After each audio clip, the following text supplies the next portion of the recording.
think we're on. Is there anyone in the chat? Yes, we got Brickhouse Craftworks.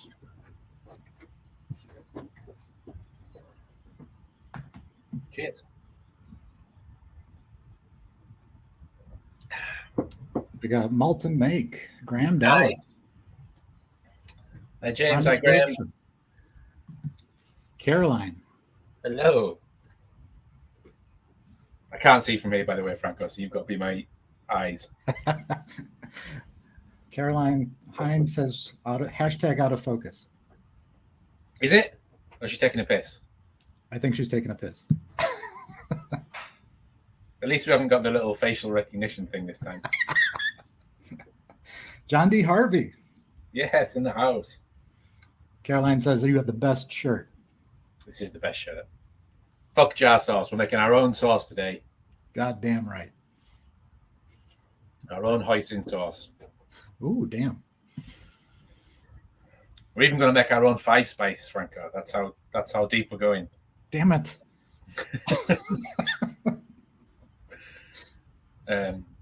We'll wait till 4. We'll do it by the book. Blue Light Turners. Steel Blade Woodworks.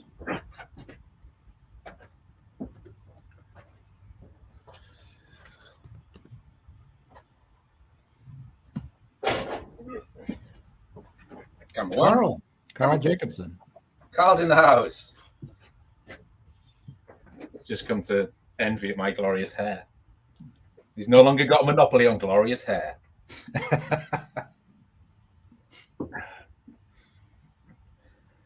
Although it's probably just Robin using Carl's account like it normally is.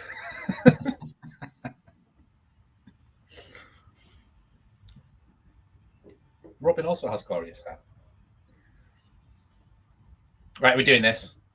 Yeah, we're doing it. I'm just trying not to think about Malton Make.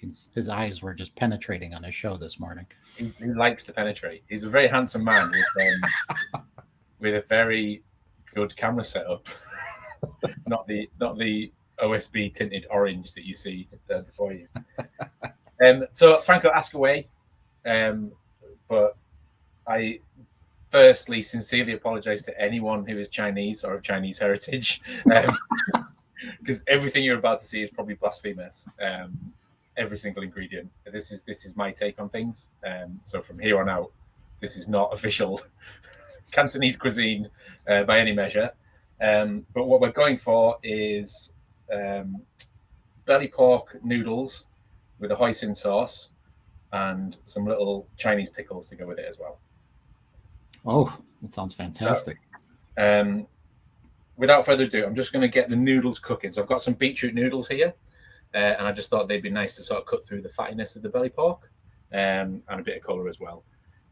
As featured previously in today's live stream, one of Bevel Woodworking's beautiful tranches and also a bowl serving thing, which is going to be served on in a minute. And I apologise in advance for staining it with greasy Chinese oils and purple noodles.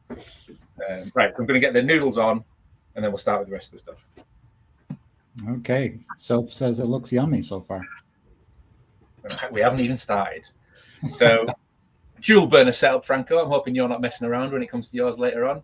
We've got the wok burner here and just a little burner here for the sauce. Yeah, I'm going to be messing around. Okay. Right.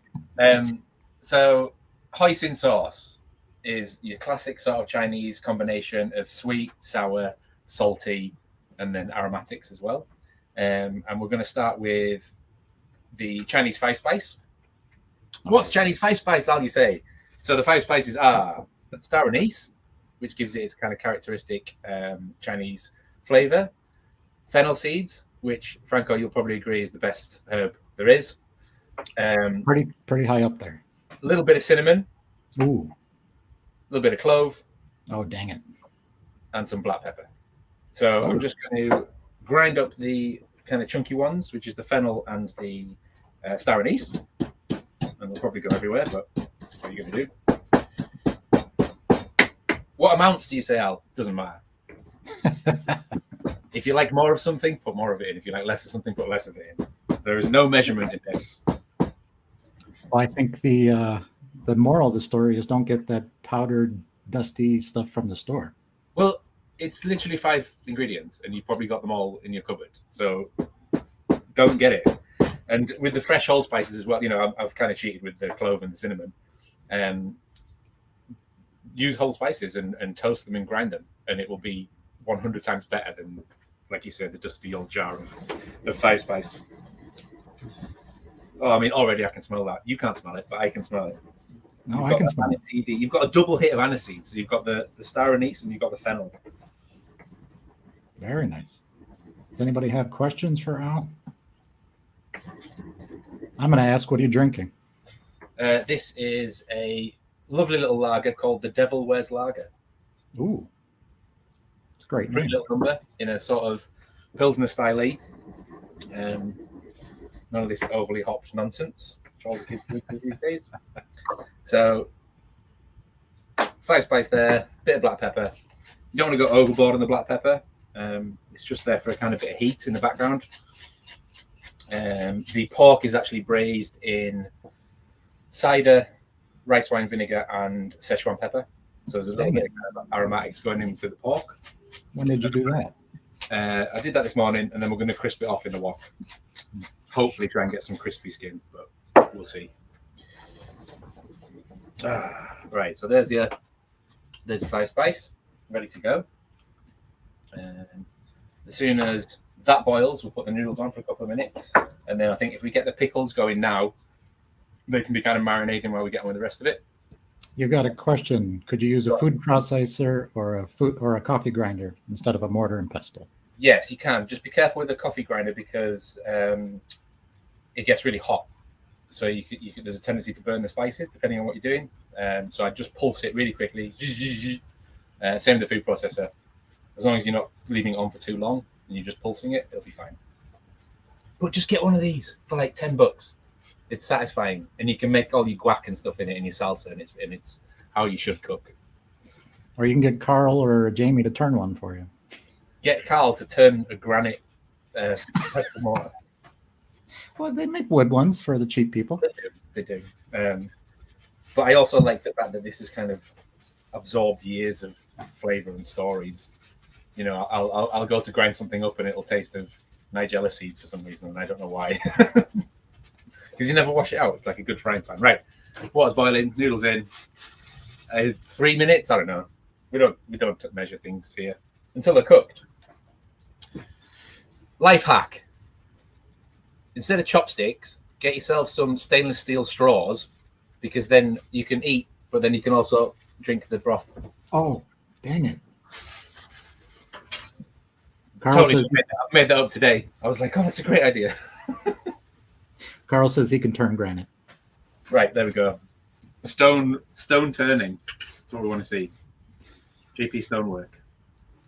Turn it down. Your Graham Dallas says your straw hack is amazing. Do what? Do what hack? Oh, the straw hack. Yeah, it is good. Al's straw hacks. You should sell those, branded with the little. Oh, just hollow chopsticks. I don't know why has nobody invented those. Get me on Dragon's Den. Don't get me on. Right, I'm going to heat up some oil, Franco, while we natter, because I want this to be really hot to crisp off that pork. How hot is really hot? As hot as it'll go. So, which isn't very hot because this is a crappy little burner. Did you have a crappy little burner yesterday? No, I didn't have a crappy little burner about 2 hours ago. One thing about stir fry, which I think people kind of get wrong, the clue's in the name. Yeah, use some oil. Don't be afraid of it. It's frying. You don't have to eat the oil, but the cooking has to be in the oil, because it doesn't get the contact and it doesn't get the heat otherwise, and you just end up sort of sweaty, steaming things in a pan. I mean, I'm essentially going to deep fry this, but we'll see. Got more people loving your straw hack. It's a good hack. I want 20 cents for every strop sticks. We need to work on the name. Noodles are nearly done. Right, well, that's heating up. I'm going to chop up the pickles, Franco. Pickles? Yeah, so we're going to have just a little bit of zing with some fresh sort of Chinese marinated pickles.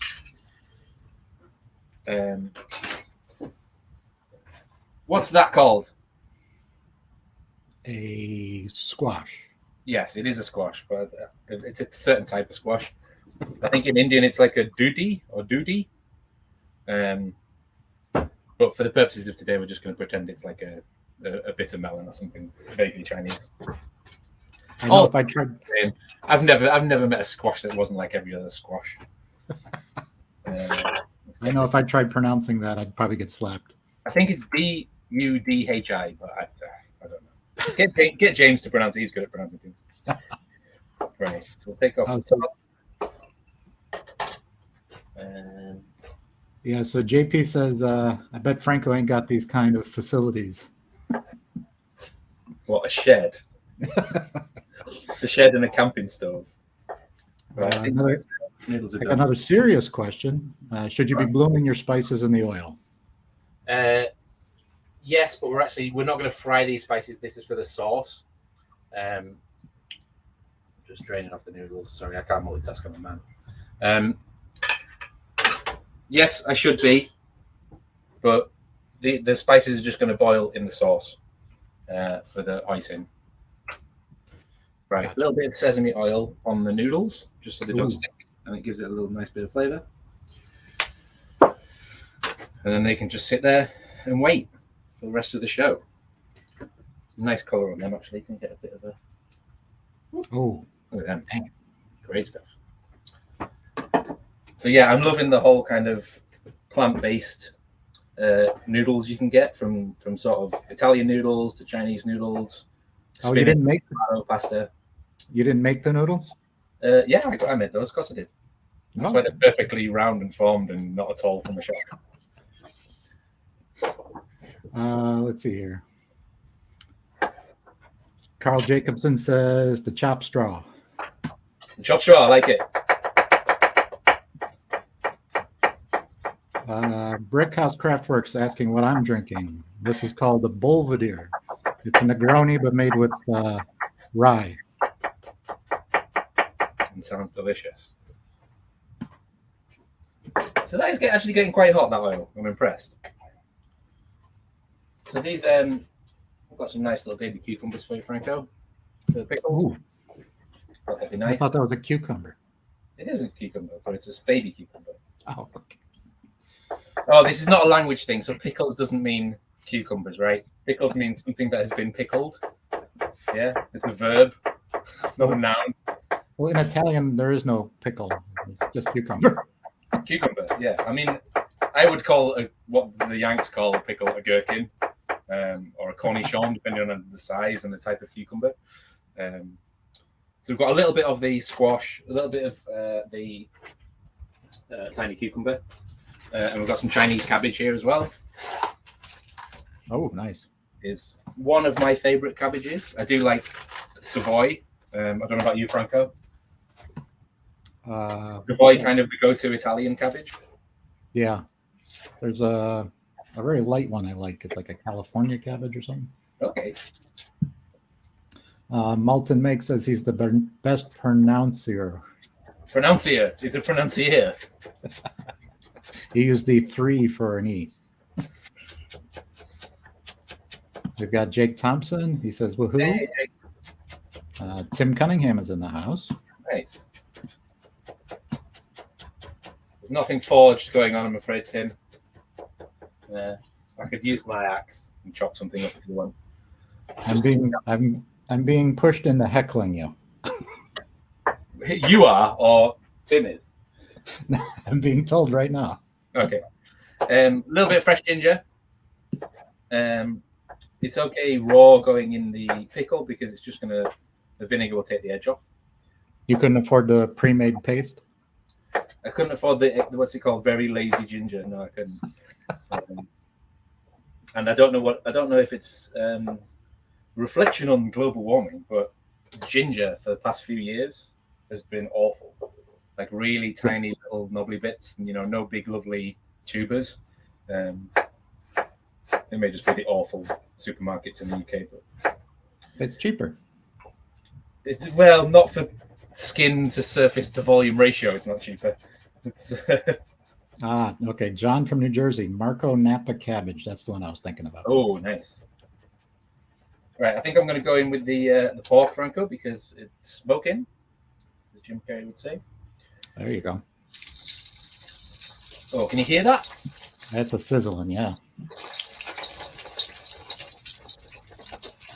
Crackling in the Al's Snack Shack. You like the sign? The automated sign. Right. So in the pickles, oh yeah, we've got the squash, the cucumbers, the cabbage, and the ginger. Just kind of a little bit of rice wine vinegar. Listen, Hagrid, don't burn your beard. No, it's all right. The kids at Scouts the other day were trying to drill my beard. Can we drill your beard? No, you can't drill my beard. It's a stupid thing to do. And a little bit of brown sugar in the pickles as well. You're grumpy. These are kids. You gotta let them do that stuff. Yeah, but they meant it. We're literally like going towards my face through the drill. There we go. They can just sit and marinate for a little bit.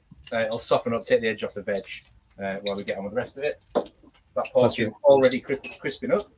Plus, you're lazy. I know. Woo!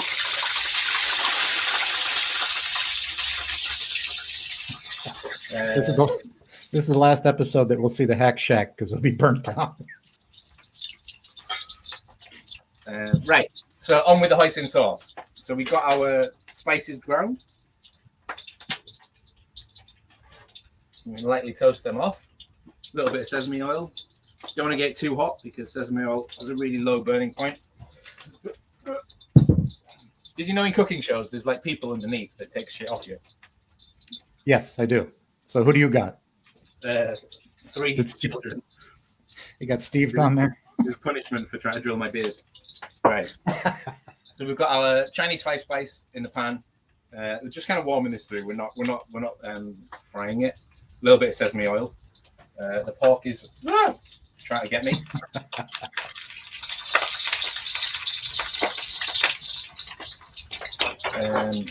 Raisins. So this is where I may annoy a lot of Chinese people. You could use prunes or plums or something, but essentially you just want something kind of fruity and sticky. Dates might work really nicely. Ooh, the jewel dates, yeah. Oh, beautiful, yeah. So I don't have any of those things, Franco, so I'm using raisins. Sultanas. So Zoltanas, yes, that's it.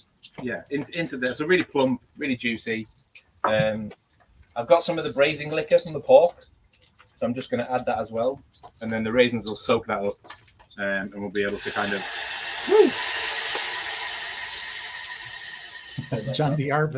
Harvey says the unexpected cameo will be the UK emergency services. Well, I mean, they're not going to get up the drive because there's 3 abandoned vehicles which don't run in front of them. I think we need a close up of this. Caroline doesn't approve of your raisins. Of the what? Of the raisins? Well, you're not going to eat them. They're going to be kind of pureed up, and it's more just for sweetness and substance.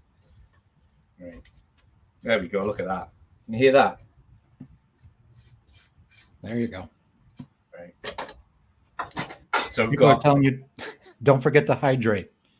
Oh yeah, shit. You're being a lightweight. Come on. It's more that I'm a 40-year-old man and I've got a prostate of a 40-year-old man, so I need to be careful how much I drink in an hour. I thought you were the English. Yeah, but I've had 10 pints already, Franco. Pork can sit and rest. It's cooked through. It's crispy. Don't worry about that now.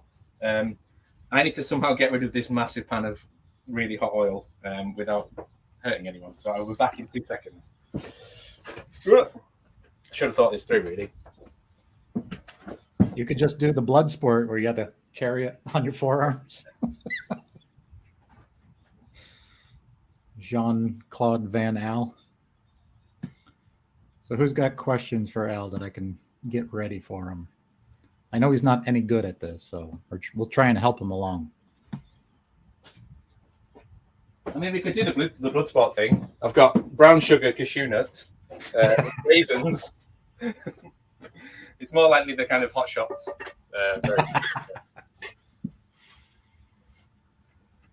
So I think we can knock the wok off for now. We'll come back to that when we do the veg. Just pour the oil on the fire. You'll be fine. Well, you joke, but I was literally going to pour it in the same pan as the water I just poured out of the noodles. And then at the last minute, I thought it was a really terrible idea. Right, pickles marinated, noodles cooked, pork crisp.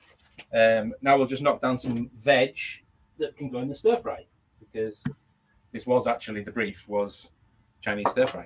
In the hoisin sauce, we've got the pork stock from the braised pork. We've got the spice mixture. We've got the raisins. We're going to add some brown sugar. That'll again help it get all sticky and delicious. Got a little bit of rice wine vinegar. Again, don't measure it. Enough soy sauce.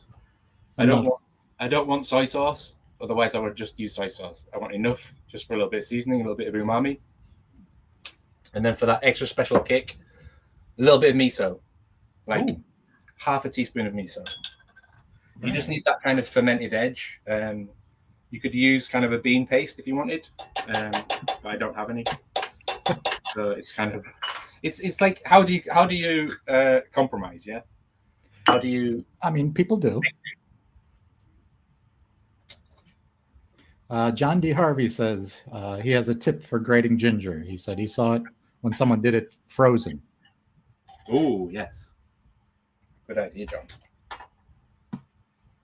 Adam C. is in the audience. Hi, Adam. Right, we've got a few of them for garnish. Got pepper, onion, some broccoli. Some what? Broccoli and a red chili. Or a red pepper. What would you call that, Franco? Pepper? Incorrect. That is a chili. Oh, sorry. Is there a proper name for sprouting broccoli? Broccolini. That's what we called it. Broccolini. Yeah. That's kind of cute. I like it. There's a number of puns coming in. I bring them on board, please, Franco. We got a me so hungry. And me so hungry too. It's not every day you get to see Al get his walks off. Oh.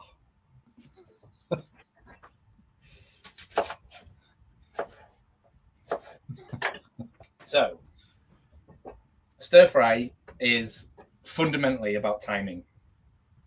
And as a result of that, it's about sizes of things, right? So if you have tiny little bits of something and big chunks of something, they're going to cook at completely different rates.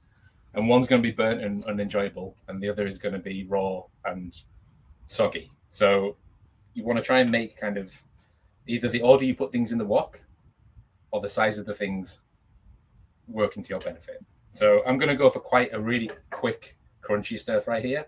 So everything's going to be relatively thin and fresh. Sometimes you can have like big chunks of things. That's fine too. It's your preference. But because of the nature of the noodles as well, you've got to think about how you're serving it. And I'm going to dress it with the sliced pork. It's just kind of, think about the bigger picture. What's this knife you're using? This is appropriately the Chinese knife. It's a vegetable santoku knife. I want to say 15 centimeters. It costs $10, right? And the reason I like cheap knives is because the steel is really, really soft and crap, which means you can just keep an edge on it really easily. If you have a super hard knife, yeah, it's fine and holds the edge, but if you then have to sharpen it, you're screwed, and you have to take it back to the whetstone. Whereas soft steel is really easy to keep an edge. Okay, so sorry to all the luxury knife makers out there who who make knives worth hundreds of pounds. I like knives that cost £10. Graham Dallas, I think, is trying to get under your skin. Go on, Graham. He says no aubergine. There is no aubergine, and there never will be any aubergine on this cooking channel. Death to aubergines. Tell Al Jeremy says hello. Hello, Jeremy. I have to run off to visit his dad. Okay. He says we watch the rest later. Nice. another fundamental thing about stir fry, and it echoes through a lot of cooking. Don't put too much in, right? If you try and put too much in the pan, it's just going to steam, and you're not going to get enough contact. None of it's going to be touching on the hot surface. It's going to take forever, and you're going to wonder why your veg is all soggy. So I wouldn't put any more than that in a wok, right? Like half an onion, quarter of a bell pepper, and some broccolini. That's it. And we can stir fry that off, knock in a bit of chili as well, actually. Oh, nice. JP says someone needs to lock up Franco and throw away the burr key. Oh, have we got Berkey? Is he blessing us with his presence after?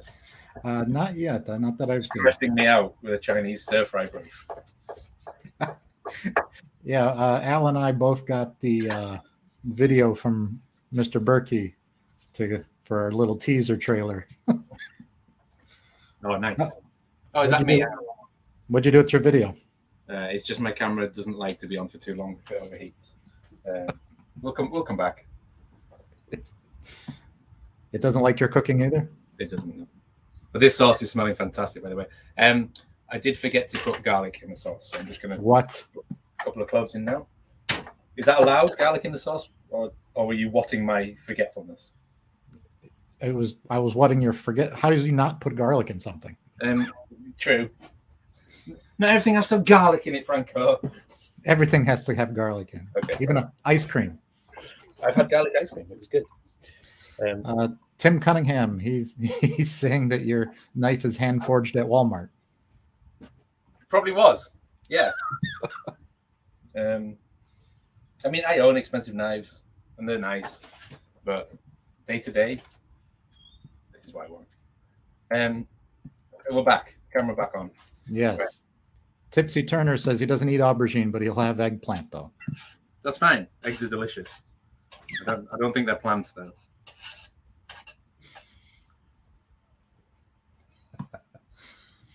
Oh yes. You see, I'd be tempted to have a bit of chili in that, a little bit more heat, but because we've got it in the stir fry, I think we'll be okay. So, I mean, I'm done, Franco. This is pretty much finished. Oh, now it's just drinking and telling stories. That's the other part of cooking. Well, that can gently simmer away. Now I'm not burning it anymore. Got a few little cashew nuts. Suppose we could toast those off. Get a bit of aromatics going. Yeah, let's do that. We got garlic is life from Caroline. This is true. John D. Harvey, I'm all on board with the garlic. So I'm going to upset people here. I've got some smooth, which is already wrong, peanut butter. and this is going into the hoisin sauce. And there's a certain level of like sort of wholesomeness and earthiness that you get from peanuts. Yes. And it's kind of becoming a bit of a satay sauce now, which is no bad thing. Very similar ingredients. But I think the hoisin's just got kind of a fruity edge, and that with the raisins or whatever fruit you wanted to put in there. It's just got a satay. I like your fruity edge. Right, let's toast off some cashews in there. JP says we need a Fool's Make-Off. Steve versus Brett on a forge off. Ooh, I'm down with that. And with Al as a guest judge. Let's do it. Why have Steve and not Brett not done this before? I do it every time. They are, I guess, busier than us. That's definitely not true. Steve's walking Murphy right now. True, he does have to go on a lot of meals and walks and dogs and stuff. So, right, just getting a bit of colour on these cashews, Franco. Nothing crazy, just just enough. I thought you were all about the crazy. Yeah, but not when it comes to nuts. No one thanks you for burnt nuts, dude. You just want to get those sugars going. Bit of Maillard reaction. Oh, don't do the science now. This is what food is all about. This is why you can give two people the same ingredients, and one will be grey and soggy and awful, and one will be delicious and caramelized and tasty, because it's about the physics and the chemistry. Is this a metaphor? for my bake, Yes, I my know. cook. That's all you need. What was that, like 20 seconds? Yeah, that's all it was. Just a bit of colour. We'll get it up to temperature again. I'm going to give my sauce a stir. Caroline, hoisin and peanut butter equals summer roll dip. Yes, there you go. That's a good memory. There was lots of garlic in that. Al, you have a lathe. Why don't you just turn it into a kebab rotisserie? That's why that one's on the wall, man. No, I can't see it.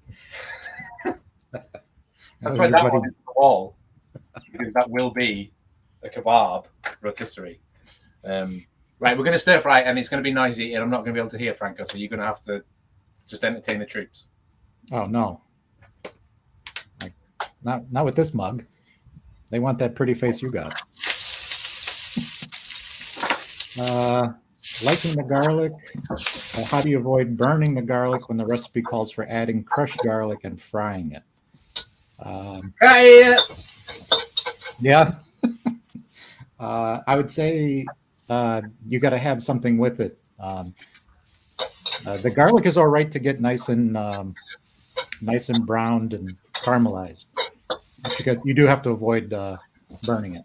I'm not singing a song, John D. Harvey. Sing a song. Sing a song. I need another one of these first. That is cooked. That's all it needs. Okay. Right? Hot wok, thin vegetables, 45 seconds. That's it. Noodles in. What are the things you need to avoid? You asking me? Yeah. Putting too much in your wok.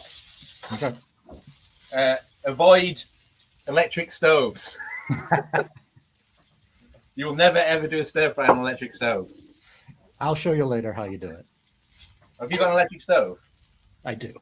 Excuse fingers.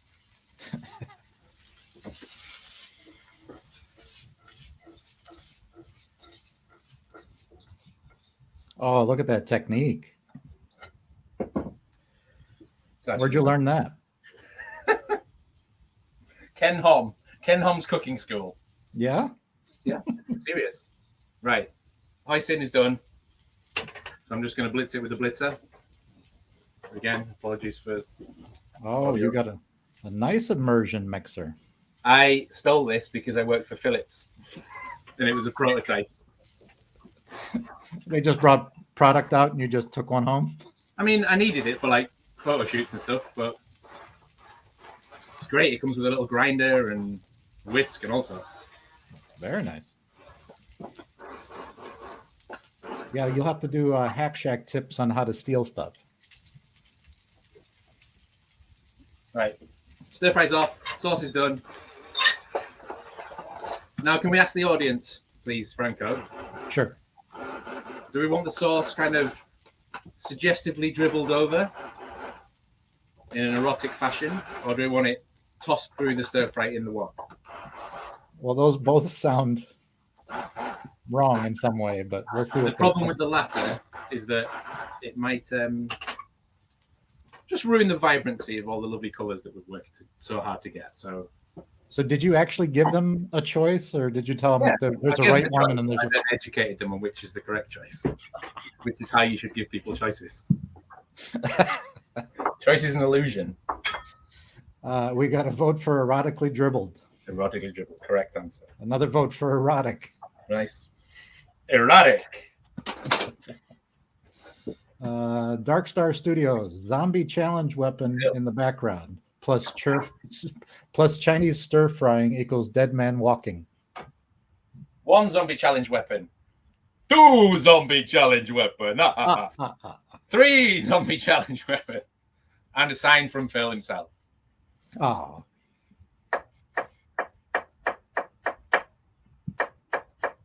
Other things to avoid. Blunt knives. Frustration from people cooking comes from shit knives and your pan's not hot enough. If I was to write a cookbook, it would be called Hot Pan Sharp Knife. That's perfect. You don't need to know anything else. Everything else is just things that you already know, right? I know what tastes nice because I have a mouth. There's no mystery to cooking. There's no Pascal knowledge or dark art, right? If you go, I'll have to disagree with you. I mean, other people have mouths and they eat the boxed macaroni and cheese. yeah, but if they ate something delicious, I mean, I eat the boxed macaroni and cheese. I'm not a snob, but I know it's not as delicious as, you know, some French duck stew that's been cooked for 14 hours in its own tears. You've already got a pre-order for your cookbook. The cookbook is being worked on. Soph says she goes with your dribble as well. Goes with a dribble. Okay. Right, I'm just going to knock these cashews down a little bit. I still want to keep them relatively crunchy, but no one thanks you for whole nuts in their mouth.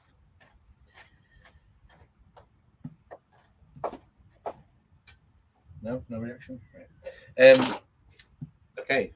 What sort of time are we on, Franco? We've got loads of time. See, this is the thing. You're just going. See, you're the restaurant cook that just tries to get stuff out there fast. Oh, we've made our own spice blend. We've made our own sauce. We've made our own pickles. We've cooked noodles and veg and pork. And you still have a half hour. So why don't people cook?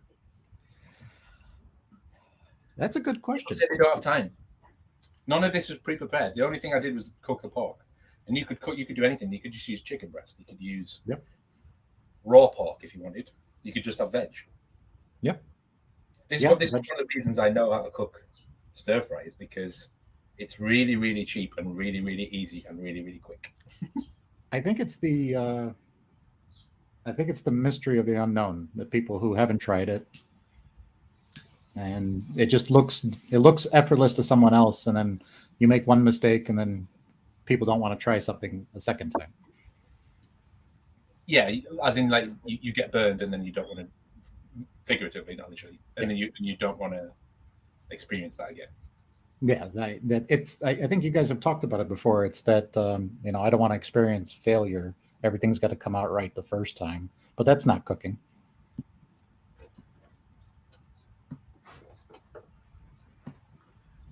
There was a gas hob on for about a good 5 minutes there that wasn't lit.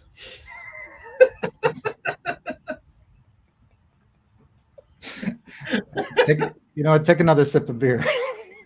Got a little bit lightheaded. I've got another Ask the Audience question, Franco. Oh, please.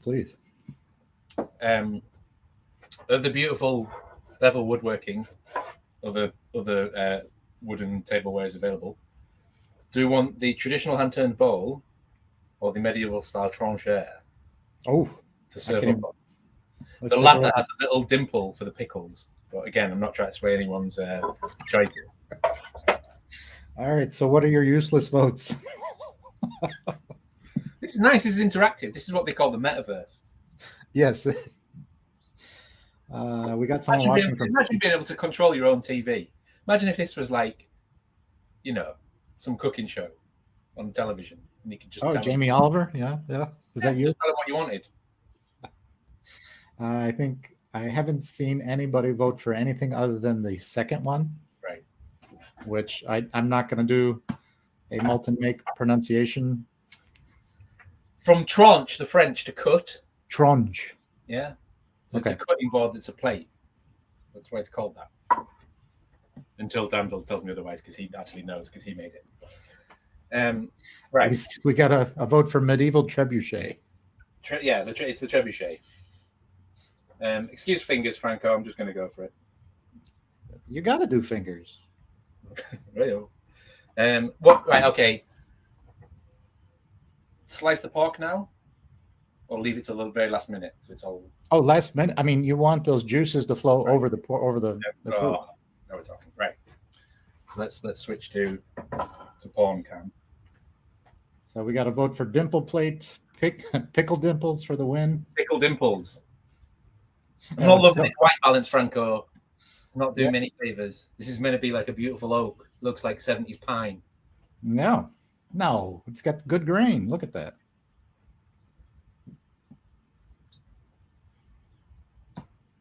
Yeah, so good food, good plating too. I like this. I mean, there ain't going to be any smears or any of that nonsense, or foams or anything like that, or little microgreens. Yeah, it's just delicious food. You're not going to chop up the green onions in a certain way or anything? Just long and thin.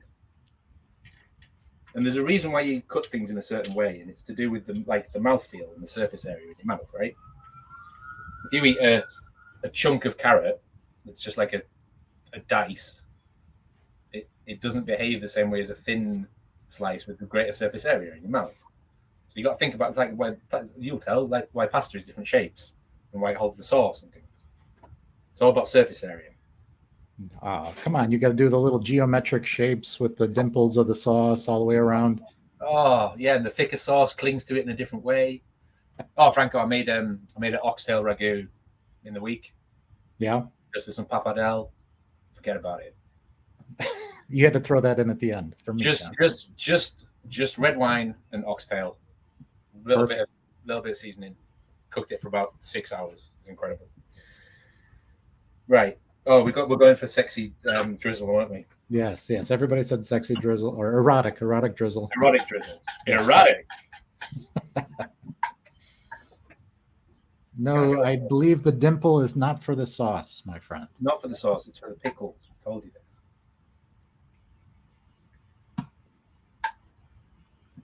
I kind of feel like we need to get a little bit closer, dude. Yeah, it's just not erotic enough. The thing is, that's my fixed prime lens, so I can't zoom in. I can physically move the camera. It's really that. Where's your other camera? Over there. Oh, dang it. Which does have the zoom lens, but it's over there. So it kind of defeats the purpose. Right. What would you serve the drink with this? Let's bring this in. With this, yeah. It's quite rich. So either like a really, really cold glass of Chablis or a rice beer. Oh. So you've got that crispy lightness. You need somewhat light. Is this going to work? The things I do for you guys, right?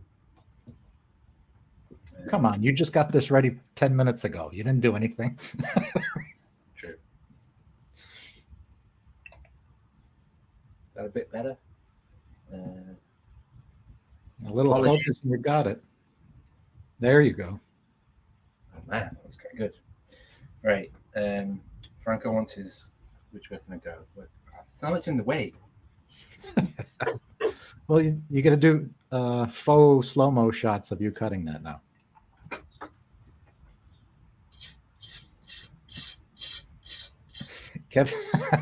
Kevin Sharkey says he feels so eroticized right now. Oh, Franco. Oh,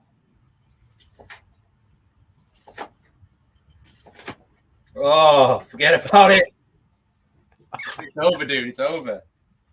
Yeah. Now, see, here's my problem. How does that ever make it to the plate? I'm usually stuffing my face right at this point. Well, I mean, one bit did just accidentally fall into my hand and mouth.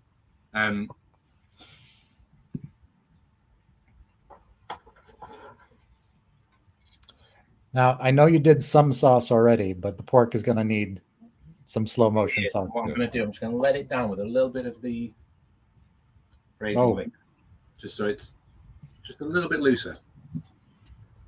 I don't have any Barry White to play for you right now. Oh, yeah.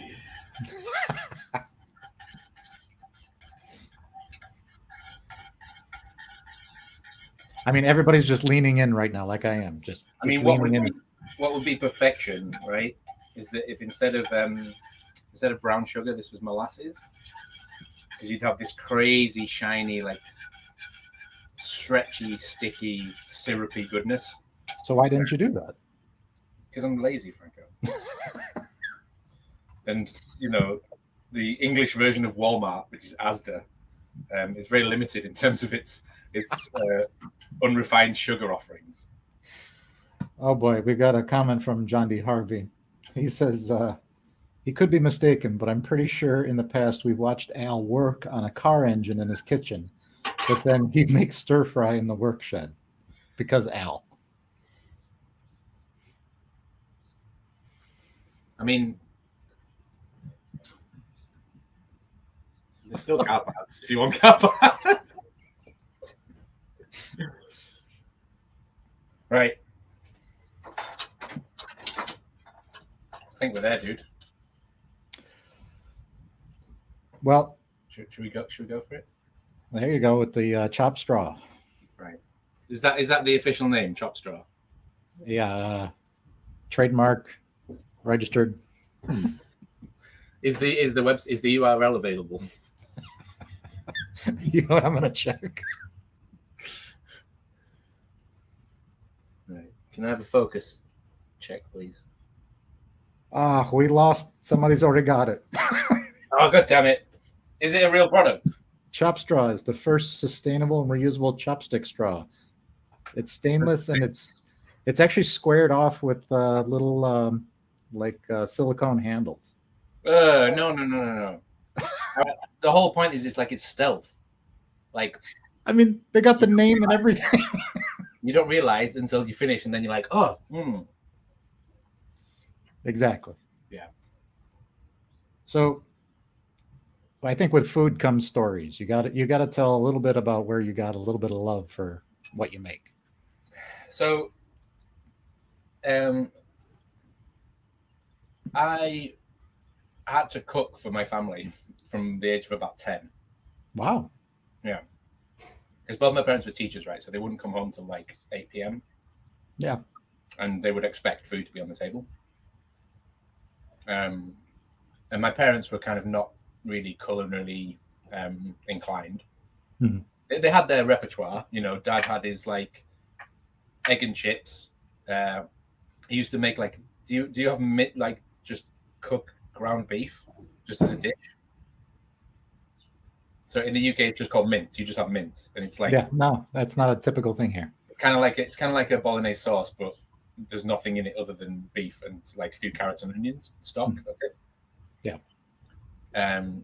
In the UK, you serve that with fries or mashed potato. It's kind of like a cottage pie, right? Yeah. Like the underneath of a cottage pie, that stuff. So Dad was really good at that. He used to cook really good mince. And then there'd be like attempts at curry, but it would be like a jar of curry sauce and chunks of chicken breast. And that was it, you know. Terrible rice. And then it became, right, Al, you need to cook the terrible curry with the jar and rice. Because, you know, I want to be fed when I get home from work. Mm. So that was my job. But then it was just like, why am I cooking this? This is awful.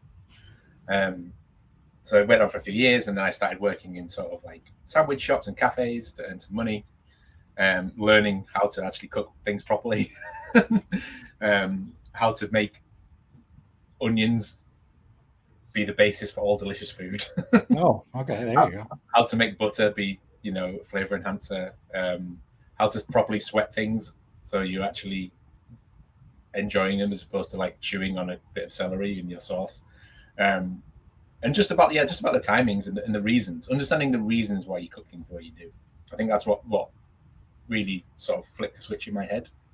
It wasn't, I like this food, or this food's delicious, or let's cook this. It was like, oh, that's why you have to have your steak that temperature. That's why you should leave it to rest. You know, understanding all those things made me just really appreciate food, and it just made it easier. I wasn't doing that thing like you said where you make a mistake and then you never want to do it again. You're not cooking in the dark.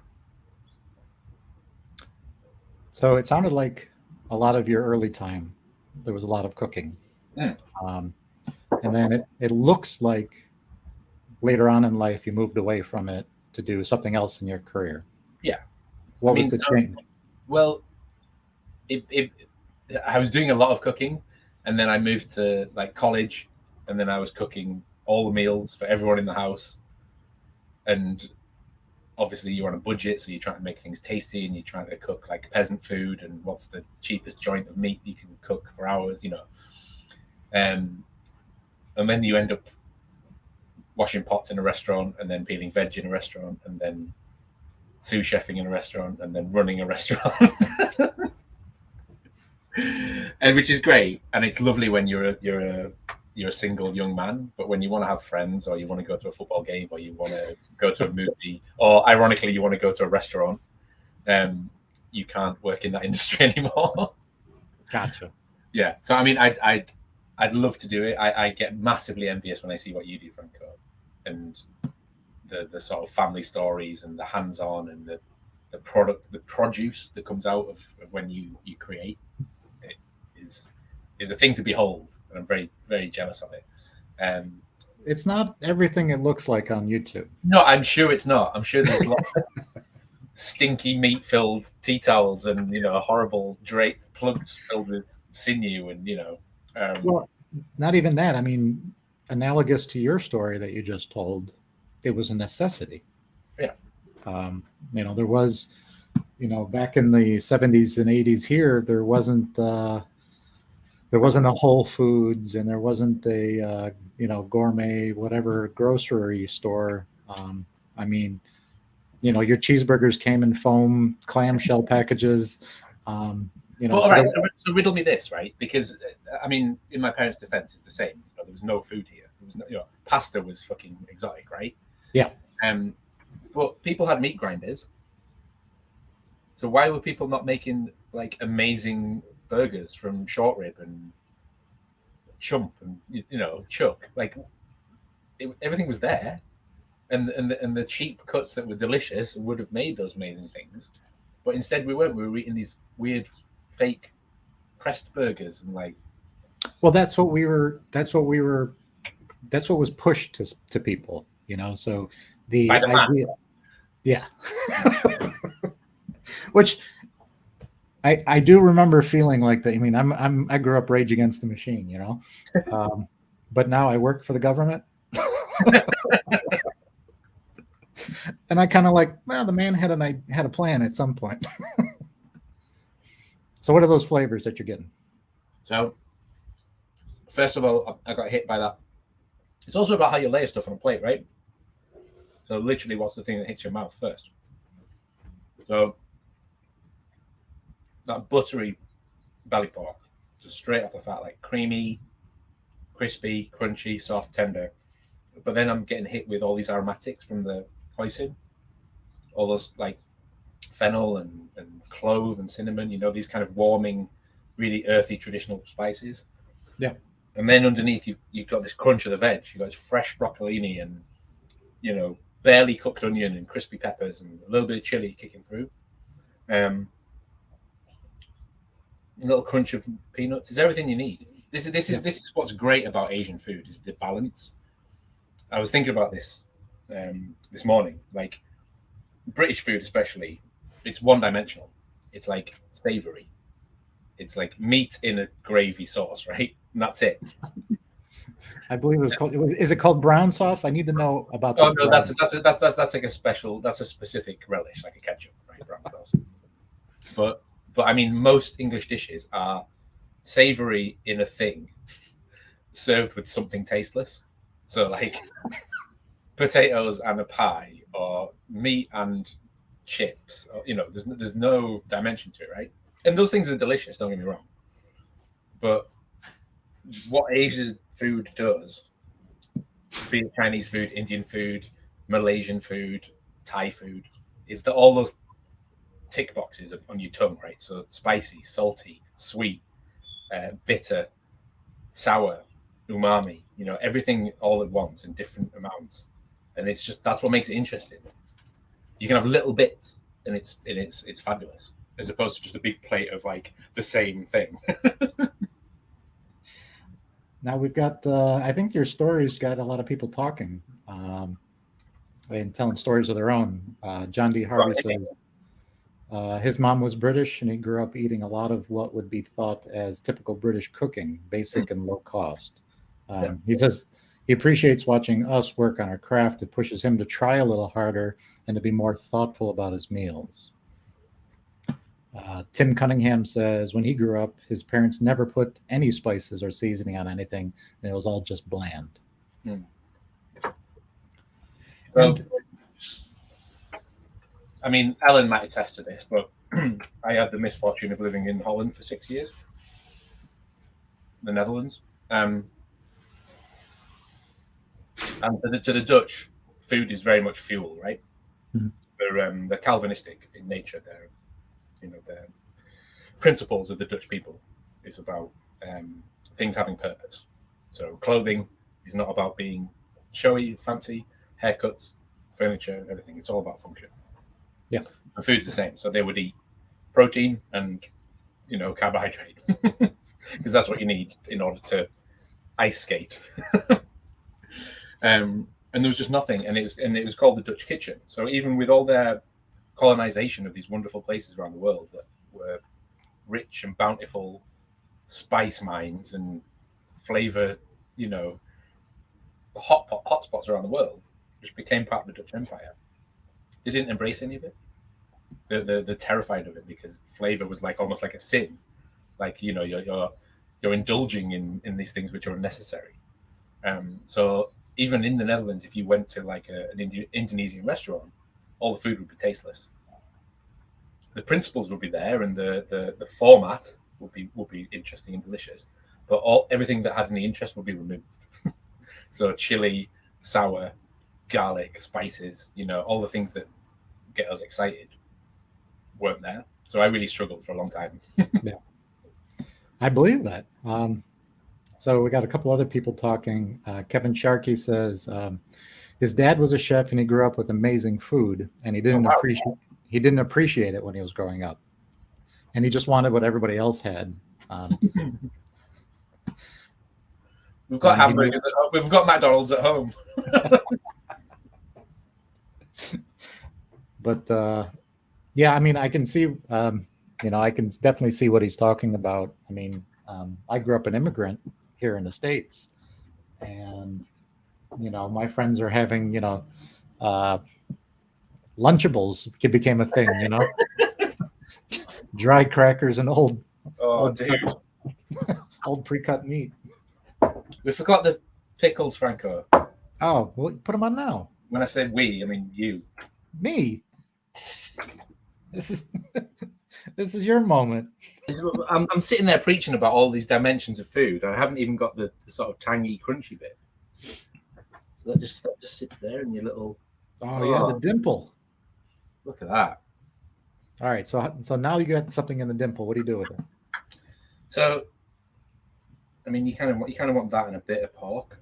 So you've got that lovely fresh. Oh man. Yeah. Oh, where were we? It's a whole different dish. I was just pretending before. It was rubbish. Now it's amazing. All right, so we're coming up on the last few minutes here. I have to double check who's following you. It's not Jake, is it? Jake was before me. I'm thrown off because normally I'm at 1 o'clock, not 4 o'clock.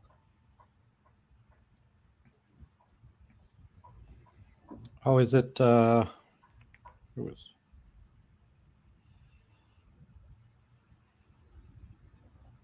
Come on, Franco, leave the people hanging.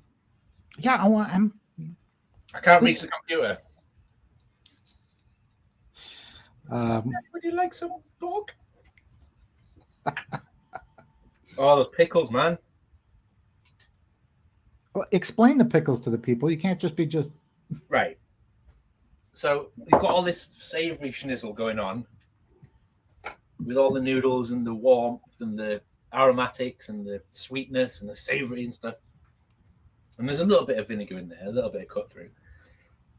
But it's all very savory. And then you just got this zingy, crunchy freshness that just cuts through. And you need that. You need that acidity. You need the texture. So everything's in there's raw. It's taken the edge off with the vinegar and the sugar just to kind of almost cook it a little bit like a ceviche. But yeah, pickles, man. Yeah. So I'm getting some help here from the audience. It's Kez from Spirit and Bear. Ah, nice. I thought it was, but I didn't want to say in case it was later. Oh yeah, don't do that. Anyone that knows me knows I'm horrendous with times and dates. So did you have fun? I had lots of fun. Yeah. I'll know to drag it out a bit longer next time. And stop being so damn professional and efficient. Yeah, I mean, seriously, no. So Franco, are you nervous, or have you got it in the bag? No, I don't even have a recipe that I'm following. No, I don't. But I know what I wanted to cook. I have an idea and I have a couple of ingredients, and I'm going to see how stir fry will put them together. And I have an electric stove. Well, I mean, my wok does have a flat bottom, so it is for an electric stove. But yeah, I'm not in the shack. Well, thank you, everybody. Saying goodbye to Soph. She loves pickles. That was wonderful from Get to Know Nature. Graham Dallas said it was amazing. Robin Jacobson said, great show. Al, you did a fantastic job. Thanks, guys. And thanks, Franco, for all your help and for being the compare without compare. Gotcha. Right. I'm off to get drunk. You're not drunk now? I'm off to get drunker. Ciao.